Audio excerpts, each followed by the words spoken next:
What is up guys, Scotty here, and welcome to a 2v2. So this is going to be a naval battle, and this is going to be a 2v2. The rules for this battle are one ship max, and you can see I'm going to be in command of the British. So this is the 106 gun first rate, my favorite ship, and I will get more into statistics shortly. And I love how each ship gets their own little nicknames. So my ship is called the Dolphin. Very nice. Let's take a look at my ally over here. He's going to be in command of Russia. Now, he went with a pretty interesting, ship. This is the steam paddle frigate. Now, this ship has very, very little guns, total of 34 guns, but what makes up for that is its how fast this thing can really go. So, being a steam paddle frigate, this thing can really get up and go. And he's going to be using his speed to his advantage this game. And you see bringing max chevrons, and likewise for my ship. But let's take a look at the enemy army. So first off, we have the glorious Santisima Trinidad. This is the biggest ship in Napoleon's Civil War, and pretty much the biggest ship ever built during this time period.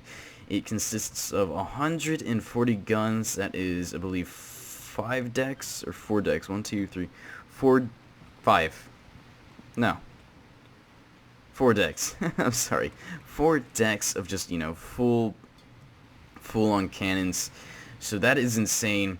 Now, the thing is, the Santisima does lack, obviously when the ship gets bigger, the size, the mobility is not going to be that great, as well as the speed. Even though these sails are so massive, it really does not do well. So what I'm going to have to do is I'm going to have to outmaneuver this ship in order to win, because I know in a just a pure on engagement, the Santisima is just going to have me just because he has more guns. And then finally over here we have Austria. Don't see too many people playing as Austria. They don't have really any spectacular ships, but he did bring an ironclad. Now, the difference between an ironclad and a steam paddle frigate is that the ironclad, it does have more guns, and it is a little bit more armored, hint the name ironclad, because it's, iron. Anyways, the Austrian player is going to get the first shots off. It looks like he was just, trying to check the range, seeing how far he can fire. So that's that, but these guys are going to have a nice little duel. The Russians are definitely going to, outmaneuver the ironclad, and they are going downwind. So I did get my first volley off, and I actually did manage to get a couple hits. Nothing too significant though, no cannons destroyed or anything like that, but it did help me out a little bit. So our game plan for this battle was to try and isolate this, ironclad, but then we realized, hey, the Santisima Trinidad, it's really not that mobile, and we can isolate it pretty easily, and that's exactly what we're going to be doing shortly. You can see Santisima actually managed to kill someone on, on board my ship, so that is not good. I'm going to get a return volley. Still, no deaths or cannons lost. So we're going to be dueling that out. Meanwhile, actually, let me put in slow motion. Alright, so I am not in the best position right now. The Russian player thought that the Austrian player would be following him, but instead he's actually going to be turning. And I noticed this, so I'm going to try and turn and match him, but sadly, he's actually going to be getting the first volleys off. He's just in a much better position than what I'm in. And here goes his volley. Couple volleys or shots hit, but nothing too significant. And now I'm going to get my return volley in. But my return volley was very pathetic and completely missed his ship, so that is not good. So I told the Russian player, hey man, I need your help. So he's actually going to be turning around now, and he's going to be going upwind. So his speed's going to decrease just because going upwind is much harder. And this is really not good. So he's going upwind, right? And we got the Austrian player now blasting under the pieces. what he's actually going to be doing, he's going to actually turn right into pretty much this Austrian ship, and that's something you never want to do. But here comes the Austrian ship, and I just check this out. This is insane. Anytime now. Okay, so he's going to turn around, try to get some nice volleys off. Check this out. Look at that. One of the first volleys to hit his ship actually managed to kill the admiral of this the frigate, which was a shocker to me. So not only is he down a cannon and what, 7 guys, but he also lost his captain, and that really does suck. And not, the worst part is the Santisma is now going to get some nice shots into him as well. You can see I'm still continuing to bombard the Santisma. Still no cannons or men lost on the Santisma, so the Santisma is going to be turning inward now, as well as this ironclad, and they're both going to start blasting this poor steam paddle frigate to pieces. So he's sailing straight into that ship, something you never want to do. Never present yourself with an easy target, but luckily he did miss all those volleys. I'm going to get, once again, another nice little hit in. Actually kind of led him a little bit too much, but I did actually manage to take out 2 cannons of his, so that was good. But yeah, the reason why you never want to go head on with the ship is because all those cannonballs are going to go straight down the ship. And let's check this out. The Russian player is not in a good position whatsoever right now. And now the Austrian player is using auto fire.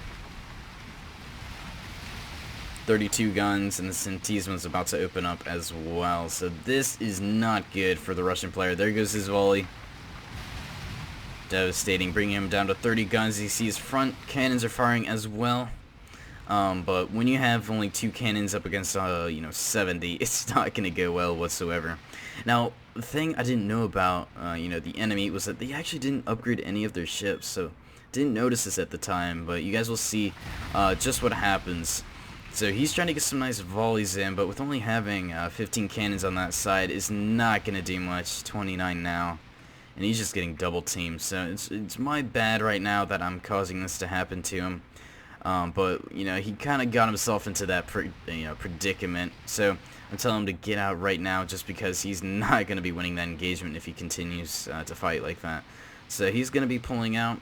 I'm going to continue to engage. You see, I haven't lost a single cannon yet, and you can see the Santisma is 6 cannons down.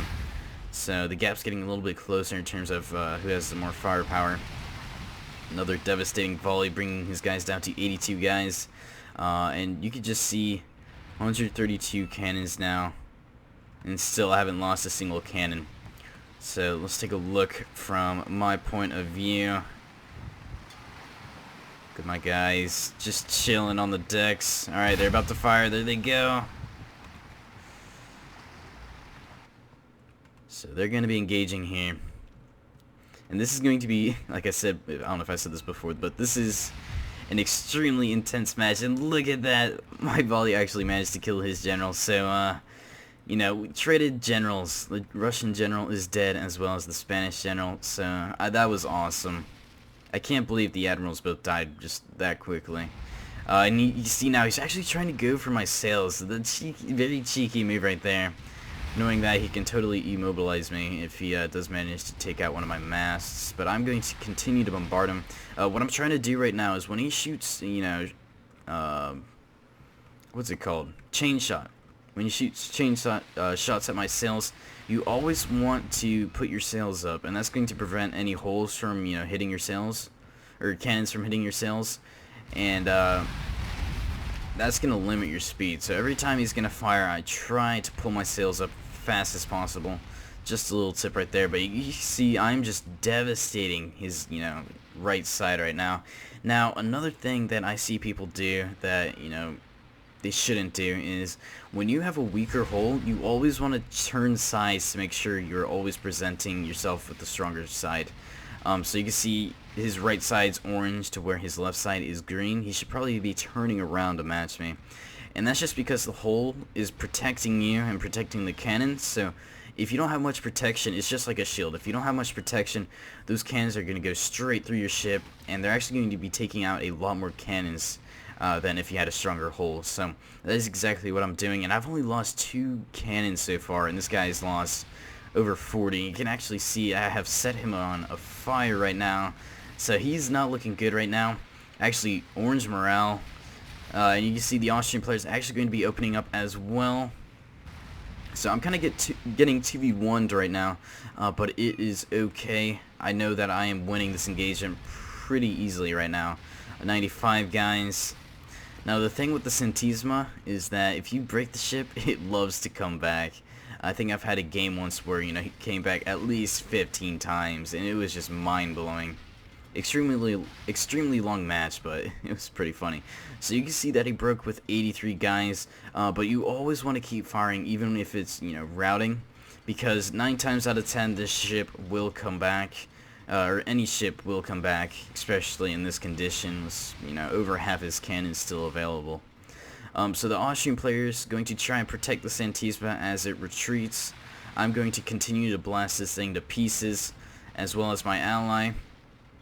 And we're trying to get as many volleys off as possible before the ship does get out of range.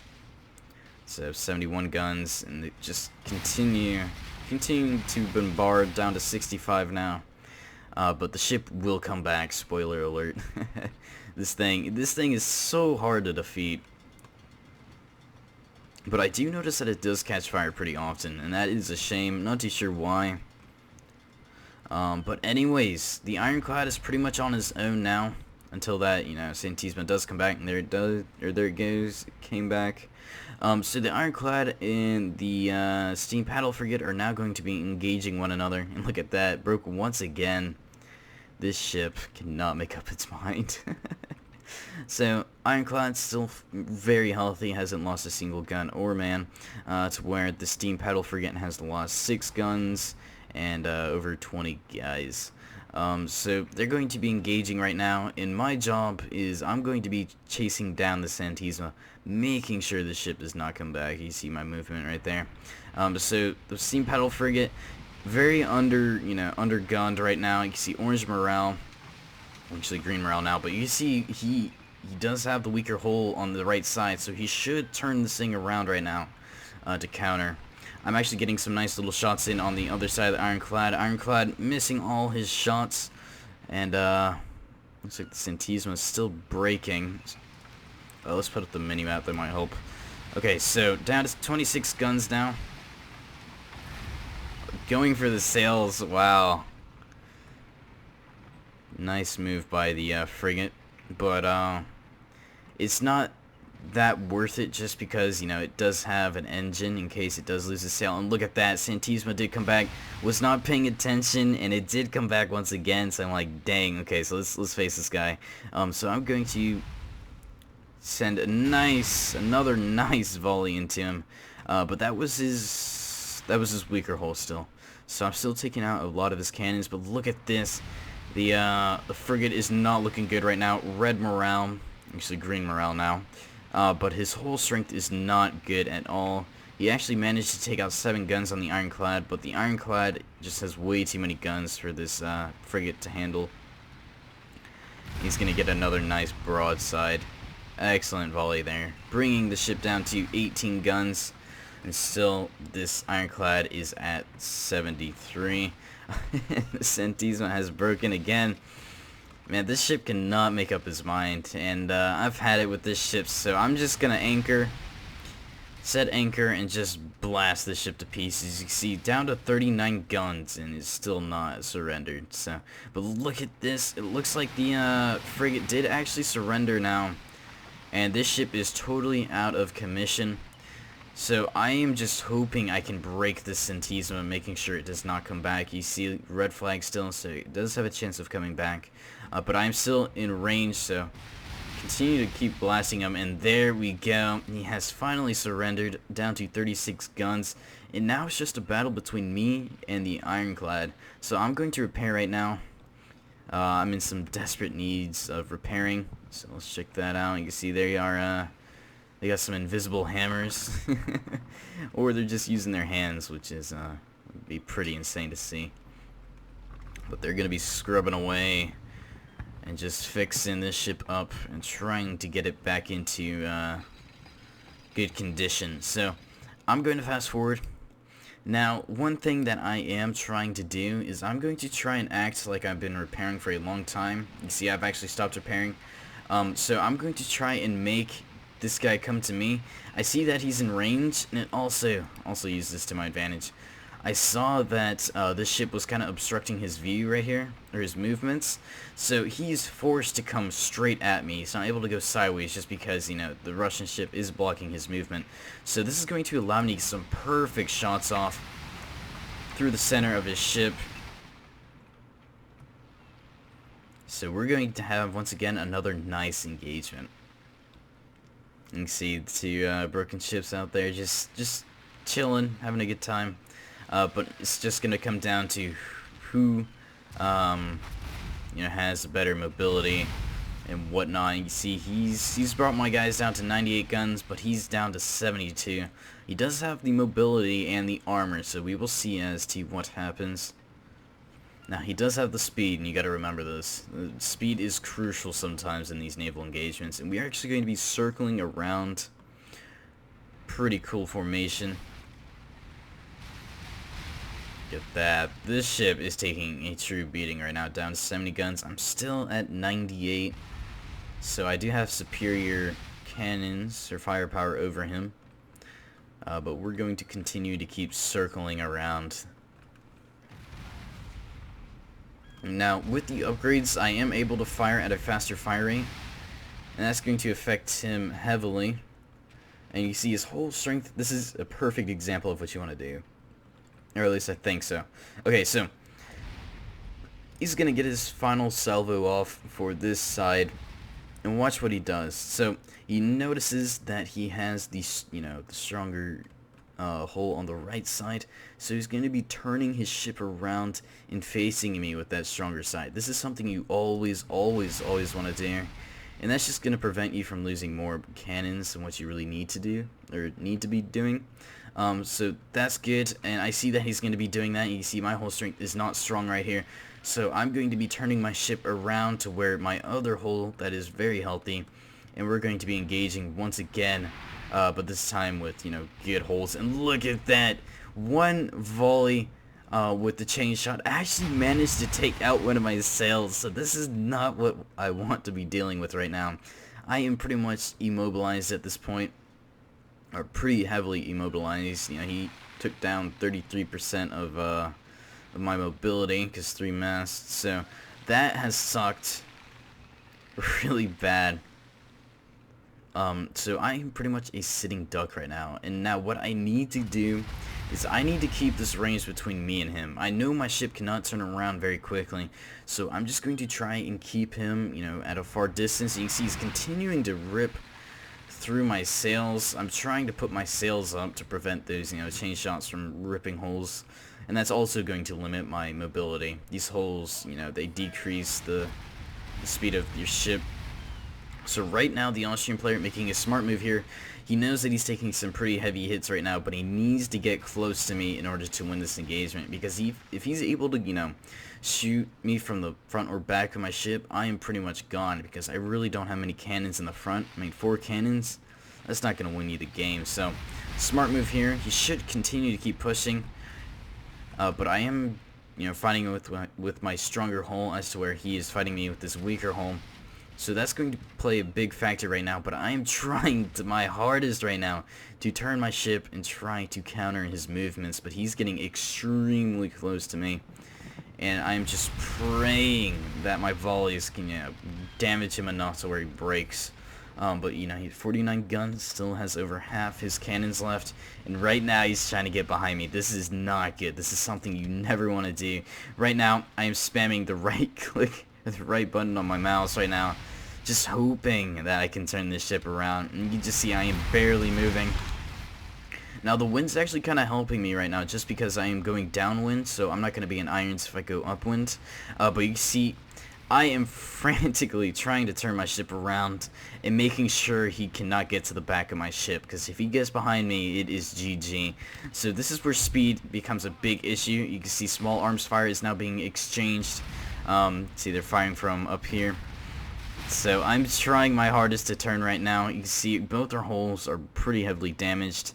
But I actually am, keeping up with his pace, even though he's extremely close. But right here, the wind is not at my, favor, or, not helping me. And I am a sitting duck right now. You see, I am barely moving. And this is the perfect position you want to be in if you are Austria right now. Now, the one thing, let me pause it. The one thing, or the biggest issue right now, is he's listing heavily to the right side. I don't know if you can see that, but the right side is much further down into the water than the left side. So he does have some hull damage, pretty heavily damaged his hull, but here is his biggest mistake. He continues to shoot my sails, but this is the biggest mistake that he's making right now, and probably made the whole game. He turned around too late. He should have turned around somewhere over here, but instead he's going to be turning around, and I am going to get a perfect salvo off right here. Just check this volley out. This is going to rip right through his entire ship. And that finished him off. So excellent game. I mean, it was intense how close it was. I mean, if he got one more sail, or if he turned a little bit sooner, he could have totally had me. So excellent game to my ally and enemies.